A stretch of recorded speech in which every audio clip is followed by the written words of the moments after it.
Good morning, সুপ্রভাত, শুভ সকাল আমার সমস্ত ইউটিউবার বন্ধুবান্ধব, ভিউয়ার্স, সাবস্ক্রাইবার সবাইকে আমার তরফ থেকে শুভ সকালের শুভেচ্ছা, অভিনন্দন ও শুভকামনা। সবাই নিশ্চয়ই ভালো আছেন।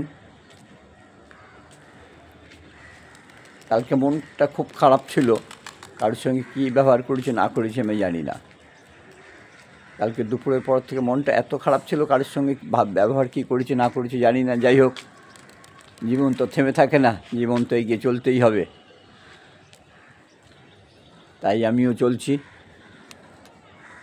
যাকে চোখে দেখিনি, যার ছবি দেখিনি, যার সম্বন্ধে কিছুই জানি না, তার জন্য এই কষ্ট।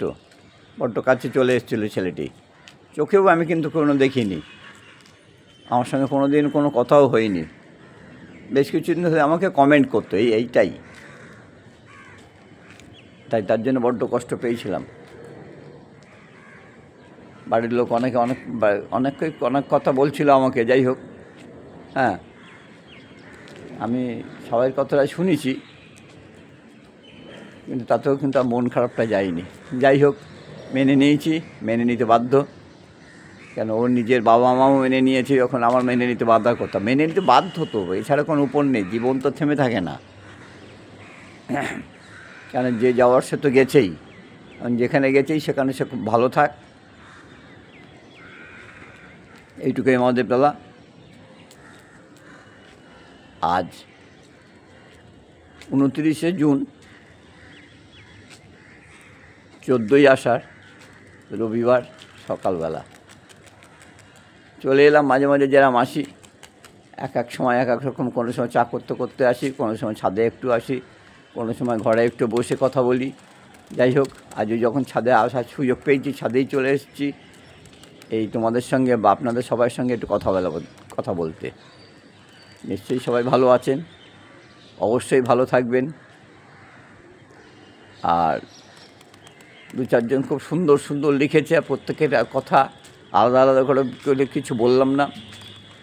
আর যারা লিখেছেন বা শুনেছেন, জেনেছেন, এবং যাদের কালকে সন্ধ্যের পরে কিছু লাইভে আমি গেছিলাম, তারাও দেখি একইভাবে সমবেদনা জানাচ্ছে। যাই হোক, ও তো আমার কেউ না, সত্যি সত্যি আমি তাকে চোখে দেখি আমার কেউ না। আমার বড্ড খারাপ লেগেছিল, আমি প্রকাশ করে ফেলেছিলাম। অনেকে প্রকাশ করে না, আমি প্রকাশ করে ফেললাম, বা অনেকে মেনে নেয়, আমার মানতে একটু কষ্ট হয়েছে, তাই না? অভিনব, জানি না তোমার বাবা কেমন আছে। তুমি তো ফোন করলাম, তুমি তো বোধহয় ফোন ধরতে পারোনি, গাড়ি চালাচ্ছিলে বা কোনো কিছু একটা ব্যাপার ছিল। যদি সম্ভব হয় একটু বলো বাবা কেমন আছে। আর অয়ন্তান আমার এখন দেখেও না বোধহয়, ভিডিও বা দেখার সুযোগও পায় না। আর আমি জানি টিনা খুব ব্যস্ত আছে। আর সুবীরবাবু, ঠিকই আছি, সব কিছু মেনে নিচ্ছি, এখন এটাও মেনে নিলাম, তাই তো সুবীরবাবু, আপনি কি বলেন? আরও দু চারজন আছেন বয়স্ক, আমার এখানে আসেন, সবার কথাই আমি মেনে নিতে বাধ্য। আর আমার প্রবাসী বাঙালিরা সবাই ভালো থেকো, সুস্থ থেকো। আর সকালে এই পর্যন্ত যাওয়ার আগে একটা ছোট্ট উপদেশ, যেখানে নিজের কোনো সম্মান নেই সেখানে যাবেন না। যারা দেখবেন শুধু আপনাকে ব্যবহার করে, সম্মান দেয় না, তাদের ধারে কাছেও পর্যন্ত যাবেন না।